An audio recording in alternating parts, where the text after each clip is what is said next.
Everybody wants to change a certain part of their body. For most of us, it's our abs. In today's video, I'm going to show you the quickest way to get your abs showing. If this is your first time landing on this channel, my name is Alexis from FlexisFitness.com, and I'm a personal trainer with over 6 years of experience in the health and fitness industry.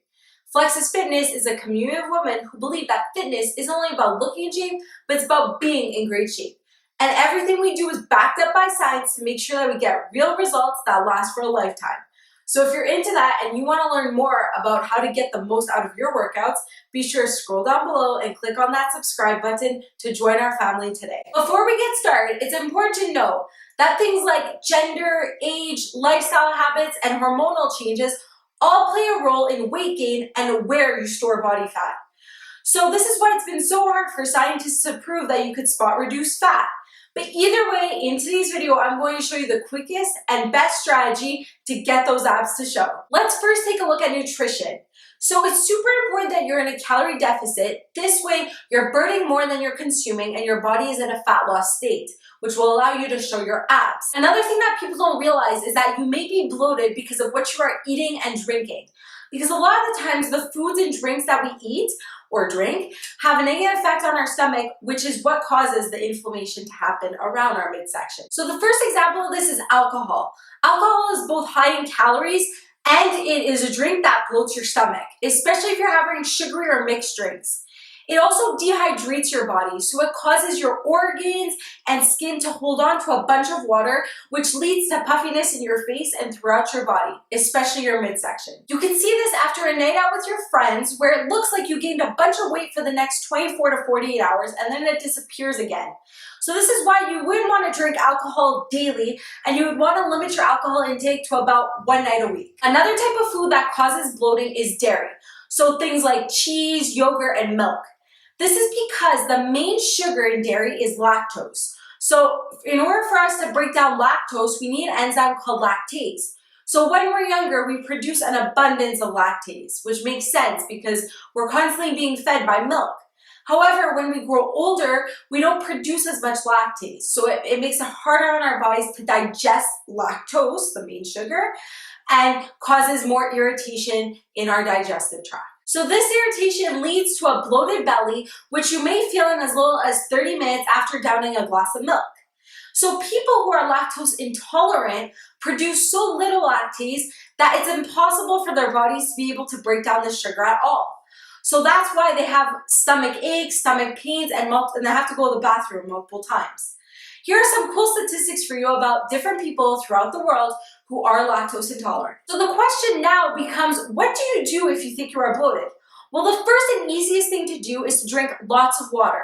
This will help flush out toxins from your body and clean out your whole system and make you feel less bloated. The next thing you'll want to do is to look at what you've been eating and try to eliminate the foods that you think are causing your bloating for 5 to 7 days. You're likely going to see big changes with this. If you'd like me to do a video on foods and drinks that cause bloating, let me know in the comment section below. There are plenty of doctors out there who are pointing out different things that cause bloating and the leading causes for this. Now let's talk about the quickest fix for eating right to lose weight. So if you're trying to lose belly fat, the first thing that you're going to want to try to eliminate as much as possible is processed sugars. So processed sugars are found in packaged foods. So think of boxed cookies, chocolate bars. You're going to want to try to stay away from that as much as possible because these are fake sugars. So if you're having fruit, that's okay. There's sugars in that, but these sugars are natural. Whereas processed sugars are synthetic. So when we ingest them, our bodies don't really recognize them. They don't know what to do with them. And that causes a bunch of digestive issues and it gets turned into fat much quicker. So watch out for these in the foods and drinks that you are eating. They are especially common in foods that are advertised as low fat because they're added for fake flavor. The next thing that you're going to want to do is you're going to want to train your abs for them to show. So you're going to want to do some ab exercises, but you're also going to want to make sure that you're incorporating some cardio. Yeah, I know cardio sucks. No one really likes it, but it's true. If you're just doing 100 crunches a day and you still have that extra weight around your midsection, then you're just going to be hiding all the hard work that you're putting in. Yes. Don't do crunches, do this instead. When people think about their abs, the first thing that comes to their mind is their six-pack. But your six-pack is actually your rectus abdominis, and that's the muscle that runs alongside the front of your body. And this is actually only one of your core muscles. There are plenty of other core muscles that attach to your spine. And these are the pillar. They provide stability to your shoulder, hips, and trunk. Basically your entire torso. So it's important to work your rectus abdominis, don't get me wrong, but if you're only focusing on this one muscle, then you'll start to notice that your abs will be building outwards and you instead of having a flat stomach. And this is because you're not engaging one very important muscle, which is the transverse abdominis. The transverse abdominis is the deepest muscle in your abdominal region, and it's really what brings everything together. And the transverse abdominis is what really tightens your core, makes you look taller, and brings out your abs. Not only will a strong, well-developed transverse abdominis protect your back and joints during movement, but a well-developed transverse abdominis will also get you a tighter, slimmer waist. Having a strong transverse abdominis will create that core stability that will allow you to perform other ab exercises properly and get you that visible definition that you're looking for. Learning how to activate the transverse abdominis is basically cheating your way to those six-pack flat abs. So now let's take a look on how to activate it. So let's get into it. I'm going to show you how to activate your transverse abdominis. And first off, we're going to learn how to find it. So once you know how to do this, you'll be able to think about engaging it during your everyday life and also in other activities and other movements, especially during ab exercises. So you're going to want to lie down on your back, your feet flat on the ground and your knees bent, and you're going to find your hip bones. We're going to start off by placing our fingers on our hip bones. Once you find those, you're going to want to move your fingers towards your midline and move them down about half an inch to an inch down. And just apply a bit of pressure. So think about engaging that muscle there and apply a bit of pressure into your fingers. That's what we're going to be working. So from here, you're going to want to think about bringing your rib cage towards your pelvis. A lot of people use the cue of bringing their belly towards their spine.